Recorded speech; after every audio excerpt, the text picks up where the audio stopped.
بسم الله الرحمن الرحيم. عن عائشة رضي الله تعالى عنها قالت قال رسول الله صلى الله تعالى عليه وسلم خيركم خيركم لأهلي وأنا خيركم لأهلي. رواہ الترمذی.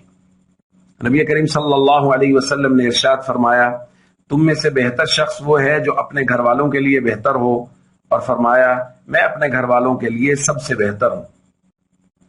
دوستو، نبی کریم صلی اللہ علیہ وسلم کی ذات بابرکات امت کے لیے ایک بہترین نمونہ رکھتی ہے، اور ہر حیثیت سے زندگی کے ہر شعبہ کے متعلق نبی کریم صلی اللہ علیہ وسلم نے امت کی بہترین رہنمائی فرمائی ہے.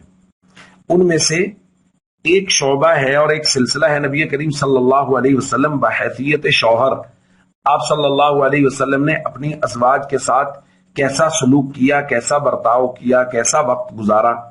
یہ نبی پاک صلی اللہ علیہ وسلم کا مبارک طریقہ، حضور کا مبارک رہن سہن امت کے ہر شخص کے لیے بہترین آئیڈیل رہن سہن ہے کہ ان جیسا اگر کوئی رہے گا تو اس کی زندگی میں خوشیاں ہی خوشیاں ہوں گی، محبتیں ہی محبتیں ہوں گی.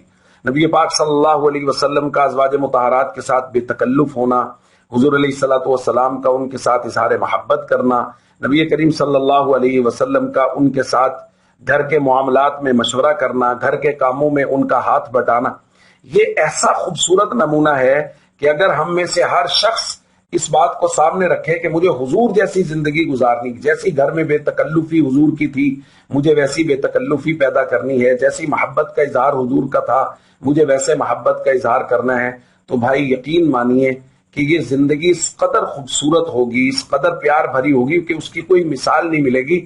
اور لوگ ہماری مثالیں دیتے پھریں گے کہ فلاں کی طرح، اور اس کے پیچھے سب سے بنیادی بات وہی ہوگی کہ وہ نبی پاک صلی اللہ علیہ وسلم کے طریقے کے مطابق گزار رہا ہے. اس وجہ سے خوشیاں ہی خوشیاں ہیں، رحمتیں ہی رحمتیں ہیں، اور محبتیں ہی محبتیں.